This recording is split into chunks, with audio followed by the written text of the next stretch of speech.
Hey guys, ito nagkakabit tayo ng drain motor. Ito yung drain motor ng American washing machine. Ang problema nito, yung tubig hindi lumalabas. Sira yung kanyang drain. Mayroon siyang error 5. So pag E5,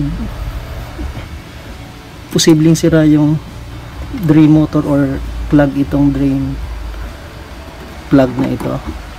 So kapag hindi siya nagre-rinse or nag-spin, i-check itong drain plug kung barado, or kung hindi siya barado, posibleng sira itong drain motor.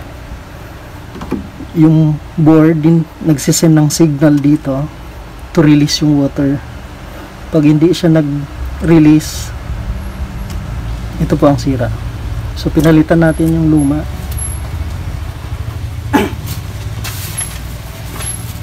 Ito yung kanyang luma. Ito yung drain motor.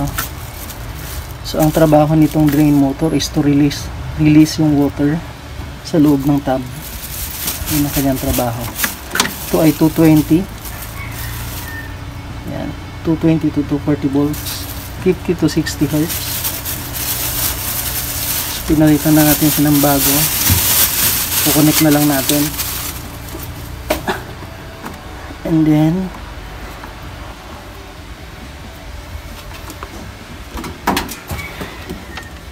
plug natin ulit mamaya.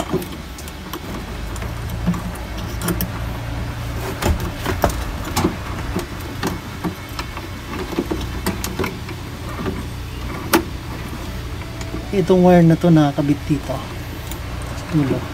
Kailangan mo lang i-push to.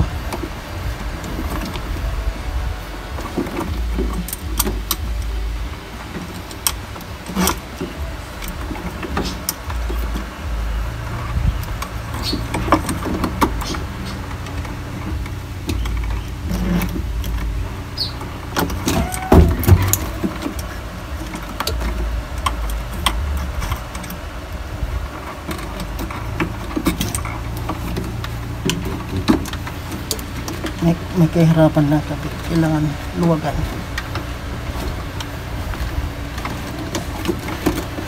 Luwagan mo itong drain plug.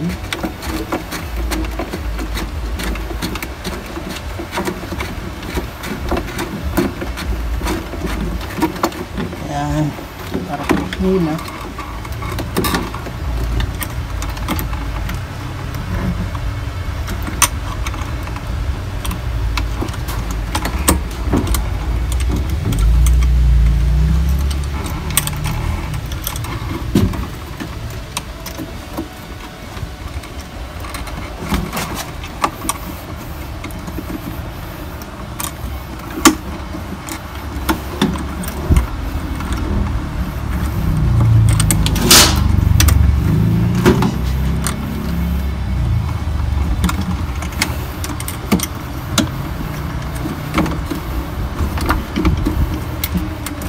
May kahirapan lang siya ikabit. Kailangan mong hilahin. Yun. So dapat yung wire na to na-connect dito. Ayusin. Ikutin yung lock ng drain plug.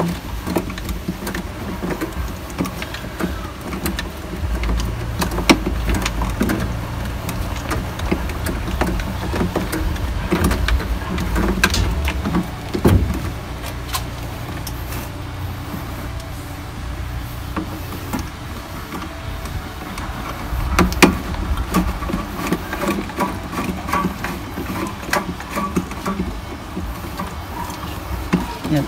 So dapat nakafix. Pwedeng buksan ito para i-check kung tama. Ayan.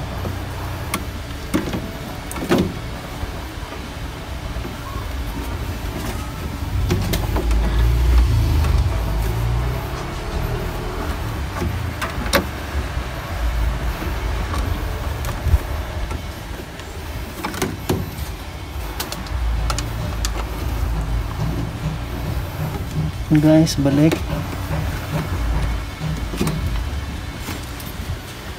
Yung lock. So ganun lang yung paggabit guys ng drain motor papunta rito sa drain plug. So, kabit naman natin yung wiring. And guys, na-connect na natin sa line. Ito yung drain motor. Connect natin dito sa line. Yan, okay na siya. So pag nagkakabit kayo nito, make sure na nakalapat ito ang drain motor dito sa lagayan niya. Tapos itong wire niya. Kasi kapag hindi siya nakalapat, yung drain plug dito, mahihila na, lalabas yung tubig. So check nyo yon. Check nyo ito kung mayroong labasan ng tubig. Dapat naka-close siya. So yan guys, susubukan na natin ngayon paanda rin. Testing.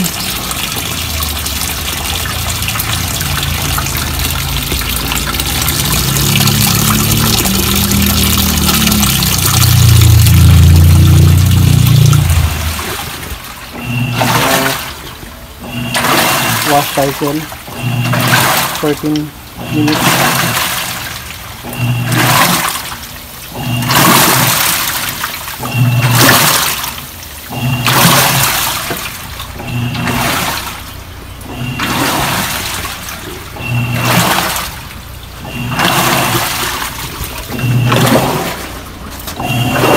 So yan ang ating kinabit na drain motor. Ayusin na lang natin to. So ang problema nito E5, hindi nagdi-drain ng tubig dahil sira itong dating drain motor. Yung luma sira.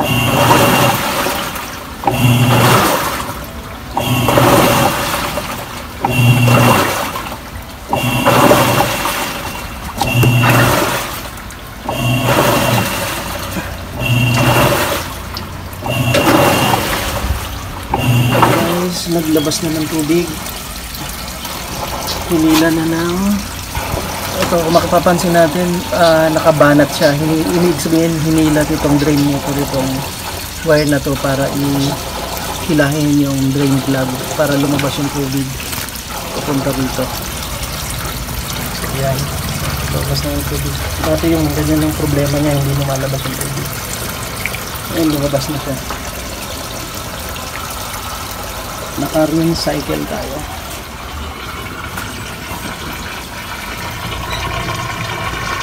Ayan, nagre-rinse naman siya.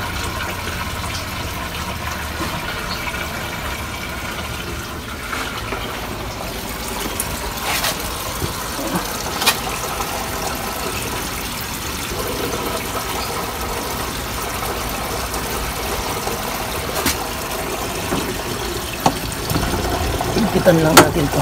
Oops. Higpit para hindi tumulo yung tubig.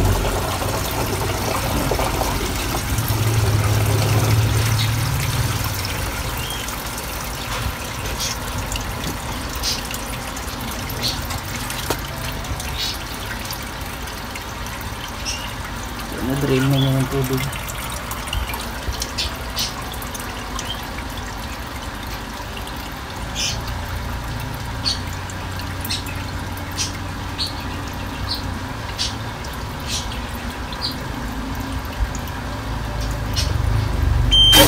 Yun, sinarado. Nakabas na E3.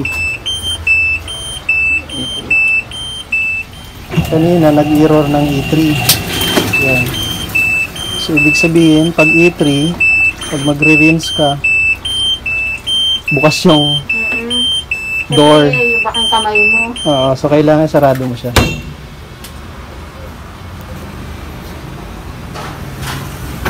Yun. Didrain niya muna yung tubig. Yan. Yan. Wala na yung E3.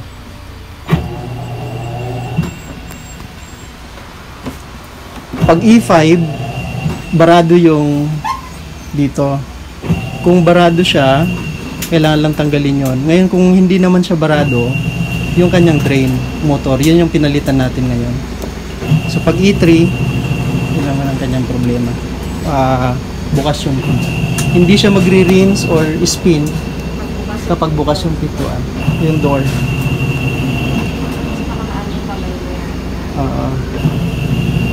So yun guys.